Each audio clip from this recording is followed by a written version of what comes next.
Hello children! Today we will read a sweet story of a boy who is trying to get rid of his number one enemy. And his dad will help him in the best way he can. Enjoy our story! Enemy Pie, written by Derek Monson, illustrated by Tara Callahan King. It should have been a perfect summer. My dad helped me build a tree house in our backyard, and I was on the best baseball team in town. It should have been a perfect summer, but it wasn't. It was all good until Jeremy Ross moved into the neighborhood. I did not like Jeremy Ross. Jeremy Ross was the one and only person on my enemy list. I never even had an enemy list until he moved into the neighborhood.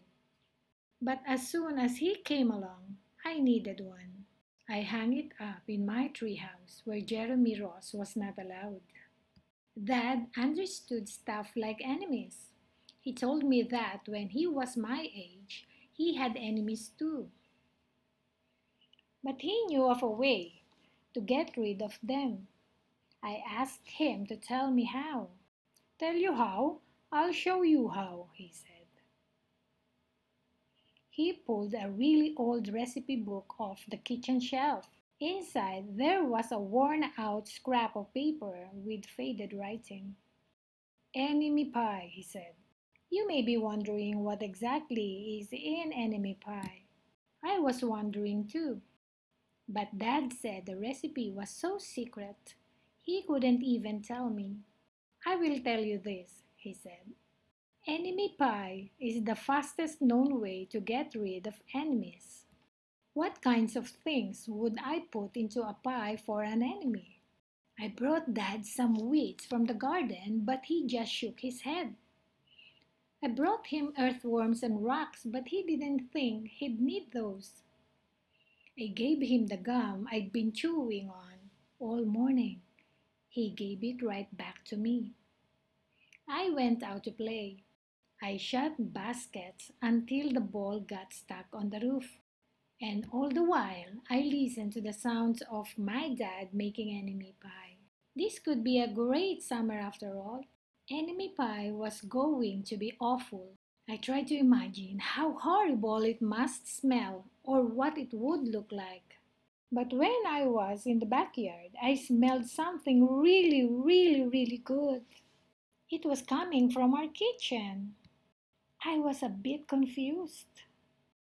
I went in to ask Dad what was wrong. "Enemy pie shouldn't smell this good. If enemy pie smelled bad, your enemy would never eat it," he said. I could tell he'd made enemy pie before. The buzzer rang and Dad pulled the pie out of the oven. It looked like plain old pie. It looked good enough to eat. But still, I wasn't really sure how this enemy pie worked. What exactly did it do to enemies? Maybe it made their hair fall out or their breath stinky. I asked Dad, but he was no help. He wouldn't tell me a thing. But while the pile cooled, he filled me in on my job. He talked quietly. "There is one part of enemy pie that I can't do. In order for it to work, you need to spend a day with your enemy. Even worse, you have to be nice to him. It's not easy, but that's the only way that enemy pie can work. Are you sure you want to go through with this?" Of course I was. It sounded horrible. It was scary, but it was worth a try. All I had to do was spend one day with Jeremy Ross. I rode my bike to his house and knocked on the door. When Jeremy opened the door, he seemed surprised. "Can I play?" I asked. He looked confused. "I'll go ask my mom," he said. He came back with his shoes in his hand. We rode bikes for a while and played on the trampoline. Then we made some water balloons and threw them at the neighbor girls. Jeremy's mom made us lunch. After lunch, we went over to my house. It was strange, but I was kind of having fun with my enemy. He almost seemed nice. But of course, I couldn't tell Dad that, since he had worked so hard to make this enemy pie. Jeremy Ross knew how to throw a boomerang. He threw it and it came right back to him. I threw it and it went over my house and into the backyard. When we climbed over the fence to find it, the first thing Jeremy noticed was my treehouse. My treehouse was my treehouse. I was the boss. And if Jeremy wanted in, "Can we go in it?" he asked. I knew he was going to ask me that, but he was the top person, the only person on my enemy list. And enemies aren't allowed in my treehouse. But he did teach me to throw a boomerang. And he did have me over for lunch. And he did let me play on his trampoline. He wasn't being a very good enemy. "Okay," I said, "but hold on." I climbed up ahead of him and tore the enemy list off the wall. We played games until my dad called us down for dinner.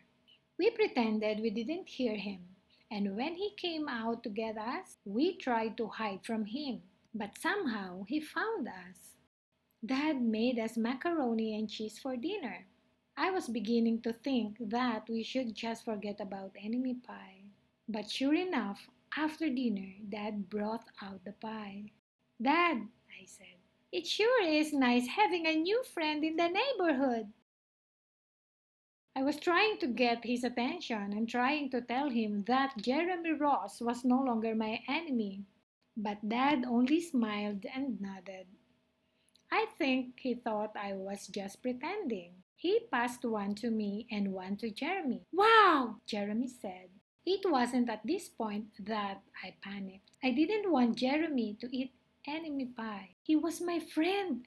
I couldn't let him eat it. "Jeremy, don't eat it. It's bad pie. I think it's poisonous or something." Jeremy's fork stopped before reaching his mouth. He crumpled his eyebrows and looked at me funny. "If it's so bad," Jeremy asked, "then why has your dad already eaten half of it?" I turned to look at my dad. Sure enough, he was eating enemy pie. "Good stuff," he mumbled through a mouthful. I sat there watching them eat enemy pie for a few seconds, and neither of them was losing any hair. It seemed safe enough, so I took a tiny taste. Enemy pie was delicious. After dessert, Jeremy rode his bike home, but not before inviting me over to play on his trampoline in the morning. He said he'd teach me how to flip. As for my enemy pie, I still don't know how to make it. I still wonder if enemies really do hate it, or if their hair falls out, or their breath turns bad. But I don't know if I'll ever get an answer, because I just lost my best enemy. The end.